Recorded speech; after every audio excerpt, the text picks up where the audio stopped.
అందరికీ నమస్కారం. ఇవాళ మనతో పాటు ప్రముఖ సనాతన ధర్మ జ్యోతిష్య పండితులు, ప్రవచనకర్త, అలాగే వైష్ణవ పీఠం వ్యవస్థాపకులు, వేద పండితులు, బ్రహ్మశ్రీ వైష్ణవ్ బాలాజీ గారు మనతో ఉన్నారు. గురుగారితో మాట్లాడదాం. గురుగారు నమస్కారం. గురుగారు జై శ్రీమన్నారాయణ అండి. ఓం నమో నారాయణాయ నమః. గురుగారు, చేతబడుల గురించి ఎంతోమంది గురువులు ఎన్నో రకాలుగా చాలా చోట్ల చెప్పారు.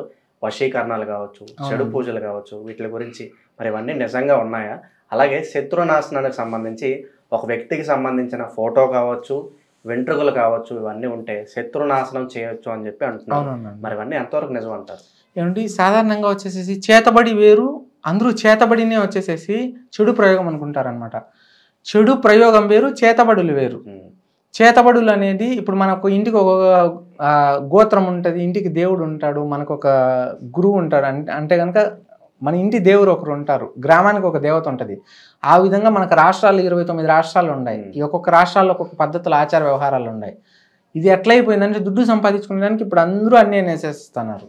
మనిషి యొక్క భయాన్ని అనేది వాళ్ళు హ్యాండిల్ చేసుకుంటున్నారు. మనిషి యొక్క భయాన్ని అనేది వాళ్ళు క్యాష్ చేసుకుంటున్నారు. ఇక్కడ విషయం ఏంటంటే కనుక చేతబడి అంటే ఏంటంటే కనుక ఒకరిని చంపేయడానికి ఉపయోగించేటటువంటి విద్య ఇప్పుడు కలియుగంలో అనుకుంటా అన్నది. కానీ అసలైనటువంటి చేతబడులు అంటే ఏంటంటే కనుక ఒక సమాజ శ్రేయస్సు కొరకు, దేశ శ్రేయస్సు కొరకు, కష్టాలలో ఉన్న వాళ్ళకి కష్టాలు తీర్చడానికి ఉపయోగించేటటువంటి ఒకప్పుడు మంచి పద్ధతికి ఉపయోగించేవాళ్ళు.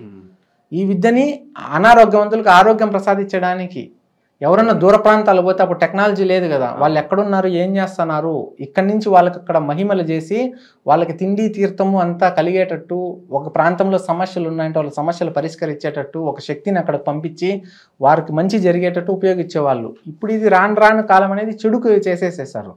చేతబడి చేస్తే మనిషి ప్రాణాలు వెళ్ళిపోతాయండి. ఎవరైతే చేతబడి చేస్తారో, చేతబడి చేపించుకున్న వాళ్ళు చనిపోతారు. ఇప్పుడు ఒక వ్యక్తి ఏ ఉన్నాడు, బీకి చేతబడి చేపిస్తాడు. ఏ చేపిస్తే బీకి ఏం తెలియదు చేపించారనేసి ఆయన కాలం అయిపోతాడు. అది జరుగుతాయి. చెడు ప్రయోగాలు అంటే లక్షణాలు చెప్తానండి. చేతబడి అనేది అనేక విధాలుగా చేస్తారు. దీంట్లో చండీ ప్రయోగాలు ఉంది, కుట్టి చేతన ఉంది, తర్వాత ఇంకా ఎన్నో రకాలు ఉన్నాయండి. దీన్ని ఒకరిద్దరు కాదండి. ఒకప్పుడు ఒకరిద్దరు చేసేవాళ్ళు ఇప్పుడు ఎట్లయిపోయినాయంటే బుడబుక్కలోని కానించి, సోది చెప్తా అనే వాళ్ళ కానించి, కాటి కాపర్ల కానించి, ఇంకా వైద్యులు కానించి చాలామంది వచ్చినోడు అదే విద్య, రానోడు అదే విద్య, డబ్బు సంపాదించుకునేందుకు ఒక్కొక్కటి ఉంది. వీళ్ళు మంచిగా చేసేవాళ్ళు ఉన్నారు, చెడుగా చేసేవాళ్ళు ఉన్నారు, డబ్బు కోసం చేసేవాళ్ళు ఉన్నారు, ధర్మం కోసం చేసేవాళ్ళు ఉన్నారు. చెడిపోయిన వాళ్ళని చెడగొట్టేసి చేతబడి చేసిన వాళ్ళకి రెమెడీస్ చేసి వాళ్ళు నిలబెట్టే వాళ్ళు ఉన్నారు. అదేవిధంగా డబ్బు కోసం మనుషులు ప్రాణాలు తీపిచ్చే వాళ్ళు ఉన్నారు. అట్లా ఒకరి ప్రాణాలని విద్య రూపంలో తీపిస్తే కనుక వాళ్ళ బిడ్డలు 7 తరాలు కనుక వాళ్ళు ఇబ్బందులు పడక తప్పదు, అష్ట కష్టాలు పడిపోతారండి. తప్పు. ఒకరిని చంపే హక్కు ఎవరికీ లేదు. ఒక ప్రాణాన్ని నిలబెట్టేటందుకు, ఒకరి కష్టంలో ఉన్న వాళ్ళని ఆదుకునేటందుకు, ఆకలితో ఉన్న వాళ్ళకి అన్నం పెట్టేటందుకు ఈ విద్యలు పూర్వం ఉపయోగించేటటువంటి వాళ్ళు. ఇవి ఏ విధంగా అయిపోయినాయంటే ఒక్కొక్క ఊరిలో ఒక్కొక్క సాంప్రదాయం ఉందన్నమాట. మనకు ఆచార వ్యవహారాలు, భాషా పరిమితులు ఏ విధంగా ఉన్నాయో ఆ విధంగా ఉన్నాయన్నమాట. చేతబడి అనేది ఎక్కడ పుట్టిందంటే ఈ బ్లాక్ మ్యాజిక్ అనేది పుట్టిండేది మన భారతదేశంలో ఉన్నటువంటి ప్రదేశాలలో. ఇది మన ద్వాపర యుగంలో పుట్టినటువంటి విద్య ఇది. అప్పట్లో శక్తులని, గ్రామాల మీద రాక్షసుల్ని, శక్తుల్ని సంహరించడానికి, ఎవరికైనా మంచి చేయడానికి ఒక శక్తి రూపంలో ఎక్కడో ఉన్నటువంటి వాళ్ళని మనం కమ్యూనికేట్ కావాలంటే పెట్టాలన్నా ఇవ్వలేమనేది ఒక శక్తి. భగవంతుడు మనకి ఒక వరం ఎట్లా ఇస్తాడో ఆ విధంగా ఒక విద్యని నేర్చుకొని ఆ విద్య ద్వారా వాళ్ళకి ఆ పనులు జరిగేటట్టు, మంచి జరిగేటట్టు, సమాజ శ్రేయస్ కోసం చేయండేటటువంటి మయాంగ్ అనే ప్రాంతం, అస్సాంలో గౌహతి కామాఖ్యమ్మ మందిరం ఉంది. అక్కడి నుంచి ఒక 60-70 కిలోమీటర్లలో మయాంగ్ అనే ప్రాంతం ఉంది. అక్కడ ఇవన్నీ పుట్టాయి. ఇప్పటికి కూడా వాళ్ళ జీవనోపాధి అదే. అన్ని యుగాల నుంచి కూడా అక్కడ చేతబడులు చేస్తూనే ఉంటారు. అక్కడి నుంచి వచ్చినటువంటి విద్య దేశ నలుమూలలా వ్యాపించిపోయింది. అట్లా ఒక్కొక్క దేవునికి ఒక్కొక్కరు చేసుకుంటూ, ఒకరు అమ్మవార్లను పెట్టి చేసుకుంటున్నారు, ఒకరు అప్పవార్లను పెట్టి చేసుకుంటున్నారు, కొంతమంది వచ్చేసేసి శక్తుల్ని ఆహ్వానించి చేసుకుంటున్నారు, కొంతమంది తంత్రవింతులు అంటారు, కొంతమంది మాంత్రిక విద్యలు అంటారు. వీళ్ళలో తెలిసిన వాళ్ళు 0% ఉన్నోళ్ళే. కానీ 0 చేస్తే కూడా ప్రాణాలు లేసిపోతాయి. అసలు సిసలైనటువంటి మంచి చేసేటటువంటి వాళ్ళు లేరు. కానీ వీటి పీడితం పట్టిన వాళ్ళు చాలామంది ఉన్నారు. వీటి లక్షణాలు ఏంటంటే ఎవరైనా కానీ దయచేసి చెప్తున్నా అండి, చేతబడి ఎవరికి చేయకూడదు. చేస్తే మహా అపరాధం, వారి బిడ్డలు అడగతింటారు. ఇది ఫస్ట్ పాయింట్. రెండవది వచ్చేసేసి ఒకరిని నాశనం చేసే హక్కు ఎవరికి లేదు, అది అధర్మం. అట్లా అధర్మం చేస్తే వీళ్ళు అధర్మం అయిపోతారు. రెండోది, డబ్బుకు ఆశపడి ఇట్లా ఎవరైతే విద్యను వచ్చి చేస్తూ ఉంటారో వారి పిల్లలు కూడా వారు తినేటటువంటి తిండి కూడా వారికి విషం అయిపోతుంది. అది మూడో విషయం. ఇంకా చేతబడి చేస్తే జరిగేటటువంటిది అన్ని దోషాలే జరుగుతాయి, అన్ని నష్టాలే జరుగుతాయి, అన్ని కష్టాలే జరుగుతాయి, ప్రాణాలు సైతం హరించిపోతాయి. వీటి లక్షణాలు ఏంటంటే కనుక ఇది ఎవరూ చేయకూడదు, ఇది అధర్మం. వీటి లక్షణాలు ఏంటంటే కనుక వారిపైన ప్రయోగం చేతబడి చేసి ఉన్నారని తెలుసుకోవాల్సింది, నాలుక రుచి పడిపోతుంది.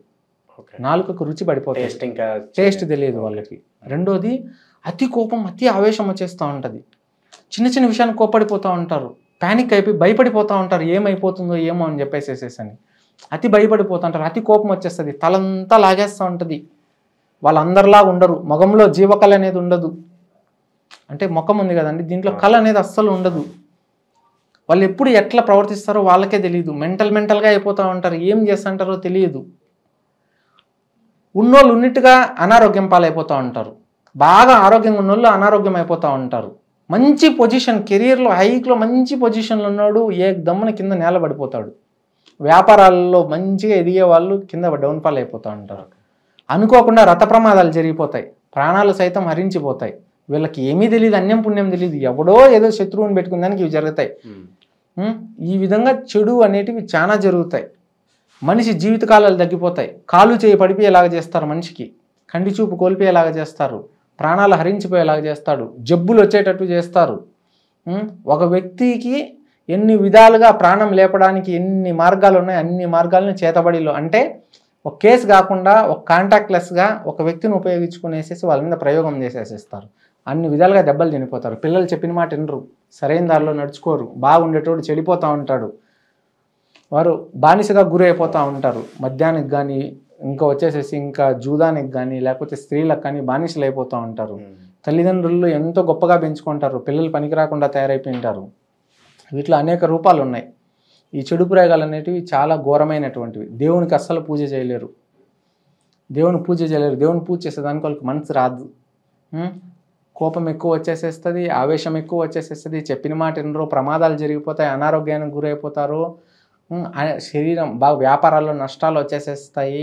రెండోది పెద్ద స్టేజ్లో ఉన్న వాళ్ళు కింద పడిపోతారు, శత్రువులు ఎక్కువ పెరిగిపోతారు, అర్థం చేసుకునే వాళ్ళు అర్థం చేసుకోరు, మనతో ఉన్న వాళ్ళే అపార్థం చేసుకుంటారు, ప్రాధాన్యం తగ్గిపోతుంది. ఎందుకు బ్రతుకున్నాంరా అనే అర్థమవుతుంది. పడుకుంటే సరిగా నిద్ర రాదు, నలుగురిలో సరిగా తిరగలేరు, అన్ని విధాలుగాను ఇబ్బంది. ఒక్కొక్కసారి అమావాస్య పౌర్ణమికి ఏదేదో అయిపోతూ ఉంటుంది శరీరంలో, చెప్పుకోలేరు. ఏ హాస్పిటల్కి పోయినా ఎన్ని చూపించుకున్నా కానీలే అవి ఏమి రిజల్ట్స్ రావు. మళ్ళీ మిగతా సమయంలో బాగా అయిపోతాయి, మళ్ళీ అదే విధంగా ఇబ్బందులు పడుతూ ఉంటారు. సమాజంలో చేతబళ్ళు అనేటివి ఉన్నాయండి, మంత్రసిద్ధి అనేది ఉంది. ఇది నమ్మిన వాళ్ళు నమ్మచ్చు, నమ్మని వాళ్ళు నమ్మకపోవచ్చు. దీనివల్ల పీడితులైన వాళ్ళకి, కష్టం పడిన వాళ్ళకి, బాధ భరించినందుకు ప్రాణాలు కోల్పోయినటువంటి వారి కుటుంబంలో తెలుసు. ఇప్పుడు అందరికీ ఇది ఒక కామన్ అయిపోయింది. కలియుగంలో అధర్మం పెరిగిపోయినప్పుడు ఈ విధంగా వచ్చేసేసి చాలామంది చేపిస్తూ ఉన్నారు. మీ జీవితంలో అనుకోకుండా మీరు దెబ్బ తగిలి ఉంటే, ఏదైనా అసాధారణమైనటువంటి జరిగి ఈ లక్షణాలు ఏదైనా మీ కుటుంబంలో జరిగి ఉంటే కనుక మీకు ఇంట్లో ఖచ్చితంగా ప్రయోగం జరిగిందని అర్థం. కానీ అట్లని చెప్పేసి కొందరికి దరిద్రం పీడితులై ఉంటారు. వారు కాలచక్రం కర్మచక్రం గీపించుకొని ఒక గురువుని వారు కానీ సంప్రదించగలిగితే వాళ్ళకి జరిగిందా లేదో తెలుసుకుంటే కనుక వాటి ఉపశమనం చేయించుకోవాలి, వాటి పరిహారం చేసుకోవాలి. ఇంకొకటి అసలు శిష్యులు ఏంటంటే చెడు ప్రయోగం చేస్తారు. చేతబడి చెడు ప్రయోగం రెండు ఒకటే అనుకుంటారు. చెడు ప్రయోగం అంటే వాడిని చెడు చేసేది, ప్రాణం తీసేది కాదు. వాడు సక్సెస్లో ఉన్నాడు, వాడి సక్సెస్ని ఫెయిల్యూర్ చేసేసేది చెడు ప్రయోగం. ఒక అమ్మాయిని వాడు ప్రేమించినాడు, వాడు వశపరుచుకోవాలి, వశీకరణం చేపిస్తాడు. ఈ మధ్య అమ్మాయి నాకు ఇష్టపడట్లేదండి, అమ్మాయిని అలాగే వశపరచుకోవాలని చెప్పి దేనికోసం వాడుతున్నారు. అది కూడా ఒక చెడు ప్రయోగం అండి. చెడు ప్రయోగం అనేది ఏంటంటే అది చేయకూడదు. పూర్వం రాజ్యాలు వెళ్ళేటప్పుడు వారు దండయాత్ర పోయినప్పుడు వారు ఒక్కొక్క రాజ్యంలో ఒక్కొక్క భార్యని వివాహం చేసుకునే వాళ్ళు, వాళ్ళని ఆధీనంలో పెట్టుకునే వాళ్ళకు ఆ రాజ్యంలో ఉన్నటువంటి రాళ్ళు ఇవి చేపించేవాళ్ళు. అలాగే ఒక విద్యని నేర్చుకోవాలనుకుంటే కనుక ఎంతో కష్టమైనది. ఆ విద్య వాళ్ళకి అభ్యసించాలని చెప్పేసి అని సులువుగా వశీకరణం చేసి ఆ విద్యని జన్మంలో వారు గొప్ప స్థాయికి ఎదగాలి, దాంట్లో రాణించి విజయం సాధించాలని ఆ విద్యకి వశీకరణం చేసేవాళ్ళు. ఇట్లా ఈ విధంగా చేసేటటువంటివి ఏవైతే ఉన్నాయో అనారోగ్యంతో ఉన్న వాళ్ళకి ఆరోగ్యం కావాలని చేసేటోళ్ళు ఇప్పుడు ఇవంతా వెళ్ళిపోయాయి. ఎవరన్నా ఊరు వదిలేసి బయట పోయి ఉంటారు, దూర ప్రాంతాలకు పోయింటారు, వాళ్ళు అక్కడ ఎక్కడున్నారో ఏం తింటారో తెలియదు. అంజన శాస్త్రాన్ని ఉంది, అంజనంలో వేసి చూస్తారనమాట. అవి చూసేటందుకు చేసేటటువంటి వాళ్ళు, చెడిపోయిన వాడిని బాగుపరిచేటందుకు ఉపయోగించేటటువంటి వాళ్ళు. ఎవరు మద్యానికి బానిస అయిపోయింటాడు వాడిని బాగుపరిచేదానికి చెడు ప్రయోగం చేసి వాడిని మంచి చేసేటటువంటి వాళ్ళు. ఇట్లాంటివి కాస్త ఏమైపోయి రోగం వచ్చేసేసి, పక్షవాతం వచ్చేసేసో లేకపోతే కామెరలు వచ్చేసేసో, అప్పట్లో జబ్బులకి మాత్రలు ఇవేవి లేవు, ఆ టెక్నాలజీ వేరు. ఆయుర్వేదం ఉన్నా కానీ అందరికీ తెలిసిన విద్య కాదు. ఒక గురువు వచ్చి ఈ విధంగా చేసి వాళ్ళకి ఉపశమనం కల్పించి వాళ్ళ ప్రాణాలను కాపాడేటటువంటి వాళ్ళు ఇది ఇప్పుడు చెడుకు ఉపయోగిస్తున్నారు. గురుగారు ఇప్పుడు మరి లోబర్చుకోవడానికి వాడుతున్నారు కదా, అలా మరి లోబర్చుకుని ఆ రిజల్ట్ అనేది మరి ఎంతకాలం ఉంటది? అది ఎక్కువ కాలం ఉండదండి. అలా ఎవరైతే చేసి ఉంటారో అది అధర్మం, మోసము. భగవంతుడు తమ కర్మలో లేనటువంటిది, తమ రుణంలో లేనటువంటిది ఇతరుల చేతుల మీదుగా జరిపించి ఒకరి నష్టాన్ని చేశారంటే వీళ్ళ జీవితం పతనం అయితే చేపించినోనికి చేయనోనికి చేపించుకున్నోనికి ముగ్గురు చెడిపోతారు. అష్ట కష్టాలు పడతారు, అష్ట ఇబ్బందులు పడతారు. వాళ్ళ బిడ్డలు ఒక 7 తరాల లోపల వాళ్ళ వంశాలే పతనం అయిపోతాయి. ఆ రోజుకి వాళ్ళు సుఖంగా ఉన్నా ఖచ్చితంగా భవిష్యత్తులో మూల్యం తప్పించుకోక తప్పదు. అది అధర్మం. ఈ వశీకరణానికి గురయ్యారు, మరి దాని నుంచి బయటపడడానికి ఏంటి మరి పరిష్కారం? ఈ చేతబడులు నుంచి బయటపడాలన్నా, ఈ చెడు ప్రయోగాలు వశీకరణ దోషాల నుంచి బయటపడాలన్నా కానీ మేము వైష్ణవులు అండి. మేము వైష్ణవ సాంప్రదాయంలో వాటన్నిటికీ కూడా రెమెడీస్ చేస్తాము. ఎవరైనా చేయించుకోవాలనుకున్న మేము వచ్చేసేసి లక్ష్మీ నరసింహస్వామి దుష్ట శిక్షణ శిష్టరక్షణ ఈ యొక్క విధముగా హోమాలు యజ్ఞాలు మేము కేవలం ఈ సనాతన హైందవ ధర్మంలో ఉండేది. యజ్ఞానికి అంత పవిత్రత ఉంది, వేదానికి అంత పవిత్రత ఉంది. హోమము, యజ్ఞము, వ్రతము, పూజ రూపంలో, గోమాత పూజ రూపంలో ఇవంతా చేసి వాళ్ళకి మంత్రోపదేశం చేసి వాళ్ళకి దీక్ష ఇన్ని రోజులు ఒక్కొక్క కర్మము ఒక్కొక్కటి ఉంటుంది. ఒక్కొక్కడు ఒక్కొక్కటి ఆశించి చేయింటాడు. ఒకడు ఆస్తి కోసం చేయింటాడు, ఒకడు ఊరికే వాళ్ళపైన విజయం సాధించాల పైచీలు కొండాలని చేయింటాడు, ఒకడు ప్రాణం తీయాలని చూసింటాడు, ఒకరిని లోబర్చుకోవాలని చేసి ఉంటాడు, ఒకరిని కొట్టాలని చేయింటాడు, ఒకడు మీద కుట్రబుద్ధితో చేయింటారు, ఒకడు ఎవడి వల్ల చెడిపింటే మళ్ళీ వాడు చెడగొట్టినాడని మనం చేయింటారు. ఒకరికి ఒక ట్రీట్మెంట్ ఉంటుందన్నమాట. వాళ్ళ కర్మచక్రమము అంటే నువ్వు ఎవరినో చెడిచేయింటే వాళ్ళు ఇప్పుడు ఈ జన్మంలో నిన్ను చెడగొడతారు. ఒకరు నువ్వు చెడిచే అంటావు, నీ కర్మంలో భగవంతుడు రాసిపెట్టి ఉంటాడు. చిత్రగుప్త మహర్షి అది ఈ జన్మంలో అనుభవంలోకి తీసుకొని వచ్చి ఉంటాడు. నీకు ఇష్టం ఉన్నా అయిష్టం ఉన్నా ఆ కర్మలు నువ్వు అనుభవించుకోక తప్పదు. అటువంటి కర్మలు నువ్వు అనుభవించుకుంటున్నావు కాబట్టి నీకు ఖచ్చితంగా ఇది జరగాలని ఉంది కాబట్టి జరిగింది. కానీ ఇక పైన ఆ వ్యక్తి చేపించుకున్న వాళ్ళకి మీకు మొత్తం అంతా తెలియాలన్నప్పుడు మనం కాలచక్రం కర్మచక్రం గీస్తామన్నమాట. మనకున్నటువంటి విద్యని మనం ప్రయోగించి గత జన్మంలో వీళ్ళకి వైర్యాలు ఎందుకున్నాయి, శత్రుత్వం ఎందుకు ఏర్పడింది, ఈ వ్యక్తిలోకి రాకూడదు, వీళ్ళు ఒకరినొకరు మళ్ళీ పలకరించకూడదు, వీనికి తప్పు చేశాడని వీడు ఇంకోని పోయి తప్పు చేయకూడదు, అంతటితో ఆగిపోవాలి. వాడు వీని జోలికి రాకుండా వీడు మళ్ళీ ఎవరేం చేసినా వీనికి ఎఫెక్ట్ కాకుండా చేసి వాళ్ళకి పూజ రూపంలో చేసి మంత్రోపదేశం చేసి వాళ్ళు చేసినటువంటి తప్పులకి ప్రాయశ్చాతం చేసి వాళ్ళ దగ్గర తప్పులు ఒప్పించి వాళ్ళకి భగవంతునికి, వేదానికి, భక్తికి, ఆధ్యాత్మిక దగ్గర తీసుకొని వచ్చి వారి పేరు పైన గోదానం కానీ గోపూజ కానీ చేపించి గర్గస్తంభం ఒకటి వేపిస్తాము. పితృదేవతల ఆశీర్వాద అనుగ్రహంతో వారు వీటి నుంచి అన్నిటినీ గట్టెక్కి వాళ్ళ జీవిత కాలంలో వాళ్ళు ఎవరి వల్ల నష్టపోకుండా, కన్నుదిష్టి ఎవరిది పడకుండా, నరదిష్టి నరఘోష లేకుండా జరిగినటువంటి ప్రమాదాల నుంచి బయటపడి ఇకపైన ఎవరు ఏం చేసినా వాళ్ళకి ఏమీ కాకుండా ఇంటికి ఒక రక్షణ కవచం ఇస్తాం, వాళ్ళకి ఒక రక్షణ యంత్రం ఇస్తాం. వాటిని పెట్టుకోవడం వల్ల జైల్లో పోతారు. కానీ వాళ్ళ జీవితంలో వాళ్ళు మళ్ళీ మరలా తప్పుదారిలో పోతే ఇవి పని చేయవు. వాళ్ళు సన్మార్గంలో సత్ప్రవర్తనతోనే నడవాలి. గురువు ఇచ్చినటువంటి మంత్రోపదేశాన్ని దాటిన వాడు జీవితంలో ఉద్ధారం అవ్వలేరు. ఎంతో పవిత్రమైనది. ఒకరిని మేము ఎవ్వరికి కూడా చెడు చేసే పనులు మేము చెయ్యం. ఎంత దుడ్డు ఇచ్చినా ఒకరిని చెడగొట్టు అనే పని చెయ్యం. మేము సాత్వికులు, వైష్ణవుల్లో ఉండి అంత మంచి మార్గంలో ఉన్నట్టు మాకు తెలిసిన విద్య 10 మందికి మంచి చేయాలని తప్పిస్తే వేరే దురుద్దేశం లేదు. ఎవరన్నా చెడిపోయేసేసి ఎవరోళ్ళన్నా బాధపడి, కష్టపడి, నష్టపడి, ఇబ్బందులు పడిపోయేసి, ప్రాణాలు కోల్పోయేసి, చెప్పలేనటువంటి దుఃఖాలు పీడితులైనటువంటి వాళ్ళకి ఉపశమనం కల్పించి మాకున్నటువంటి విద్యతో వారికి 10 మందికి జీవితాన్ని అనేది ప్రసాదించడం జరుగుతుంది. ఒకరిని చెడగొట్టం, ఒకరిని చెడి చేసే పని చేయం. చెడిపోయిన వాడిని బాగుపరుస్తాం. కేవలం ఒక ధర్మ మార్గం చూపిస్తాం. వాళ్ళందరికీ మంత్రోపదేశం చేస్తాం. గురు మంత్రోపదేశం అందరికీ ఇవ్వరు. ఎంతో పవిత్రమైనది. ధార్మికులు చెప్తారు ఒక మంత్రోపదేశం పవర్ ఏంటని ధార్మికులకు తెలుసు, వేదం తెలిసిన వాళ్ళకి తెలుసు, అందరికీ తెలియదు. ఆ నియమాలు ఉంటాయి, కట్టుబాట్లు ఉంటాయి. ఒక అయ్యప్ప స్వామి మాల వేస్తే ఇంత దీక్షగా ఉండాలంటుంది. ఆ విధంగా దీక్షలు పెడతాం. ఆ విధంగా ధర్మ మార్గంలో పోవాలి. ఒకరి కోసం చెడు మాట్లాడకూడదు, చెడు చూడకూడదు, చెడు వినకూడదు, అనవసర విషయాల్లో తల దూర్చుకోకూడదు, ఎక్కువ కోపానికి బానిస కాకూడదు, తక్కువ మాట్లాడాలి, వాళ్ళ పని ఎంతవరకు వాళ్ళు చూసుకోవాలి, భగవంతుని పూజలు చేసుకుంటూ ఉండాలి, వాళ్ళు ధార్మికంగా బ్రతకాలి. ఈ విధంగా కొన్ని ఆచారాలు, వ్యవహారాలు వాళ్ళు కట్టుబాట్లు పెడతాం. ఆ విధంగా వాళ్ళ జీవితకాలం అనేది మున్ముందు నడుస్తుంది. వాళ్ళ జీవితకాలం పెంచుకుంటారు.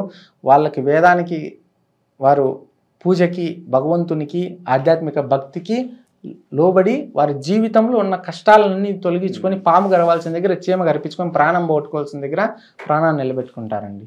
ఓకే, చేతబడుల గురించి, చెడు పూజల గురించి ఎన్నో అద్భుతమైన విశేషాలు మాకు తెలియజేశారు గురుగారు. ధన్యవాదాలు. ఓం నమో నారాయణాయ నమః. జై శ్రీమన్నారాయణ. సర్వే జన లోక సంసుఖినోతు. గోవిందః.